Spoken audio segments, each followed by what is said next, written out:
Hi, I'm Kate Murphy, and I'm here today to share a couple of teaching tips that I've used with a Stage 4 mixed ability class in a poetry unit. So my title is Finding Poetry in Small Things, because small things are really what I think the study of English is all about, being able to find the meaning in small things. And in this case, being able to find the meaning in colours. Now, for this activity, you might want to make a trip to Bunnings, and I've got my lovely set of colours with their extraordinarily evocative names. Who would know that one of these colours was Atlantic Mystique? One of them was Tall Ships. We've got Samba Dance, we've got Shrimp Cocktail, Rush Hour, and we've got the loveliness of Rainforest Glow and Fresh Frappe. Now, why am I showing you these things? Well, paint companies are onto something. They understand the types of feelings, the types of ideas, the types of wells that can be evoked through different shades and through different names. And so in this activity, students will explore the images and the associations that come from different colours. So once you've brought in some paint colours or you've found a way to look at them online, think about the evocative nature of the names. Students can think about which ones are pleasing or interesting. Has the paint company got it wrong? Is there a colour that the name does or doesn't match? What can different colours mean to us? They can then find the name for a particular shade, and there are 18 decillion of these, so an infinite variety of shades, or use one of the colour names they've seen as inspiration. They're then going to brainstorm a list of associations, ideas, symbols, themes that the colour suggests. So, having chosen their colour, and they may find that they feel a real affinity with a particular shade, they're going to respond to that colour in a short poem. This could be either an Ezra Pound couplet, so one of those lovely 2 lines long poems. The second line is a metaphor for the first line, or they could write a cinquain or do some haiku or whatever form of poetry it is that you are keen to look at, based around a colour and a name for a colour.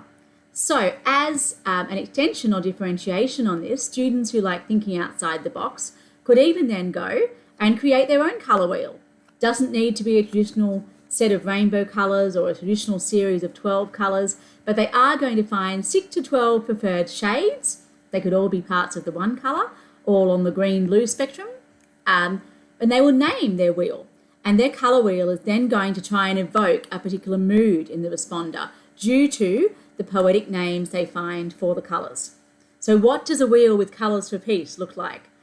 Or colours for evolution? Or colours for childhood? This particular activity really is just about exploring some of the images and some of the ideas that colours can suggest. So it's also about getting into symbolism and thinking about life and what we see in terms of poetry. Now, my second activity, called 5 Words Are All You Need, is based on a line from Kipling, which has been quoted an awful lot in various anthologies, and he uses these 5 words to describe the city of Auckland. Last, loneliest, loveliest, exquisite, apart. So students are going to take a look at this line, and it is really quite meaningful in its very sparseness, and they're then going to go and find 5 meaningful words to describe a place using poetic prose. Looking at the line, think about, okay, what does each word do? What types of words do we see there? They're slightly different, aren't they? How do those 5 words together create a world of meaning? You can use a thesaurus, whether online or just in a thesaurus. So what are some synonyms you can find for those words? Do some imitation writing for the line using a series of synonyms. How can you change the idea? How can you describe another place? And then students are going to go and write their own 5-word descriptions, trying to include a variety of words. So perhaps a determiner, in the way that the word last anchors and determines the other words, maybe some adjectives, perhaps an abstract noun, maybe an adverb to provide a bit of pizzazz at the end. And students can then go and share their descriptions, share their ideas about places.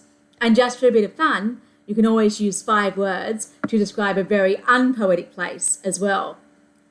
How can a dump site be a piece of poetic prose? How can the bitumen in the street be a piece of poetic prose? Poetry is everywhere and all around us. Thanks very much for listening, and I hope you've enjoyed these couple of brief tips.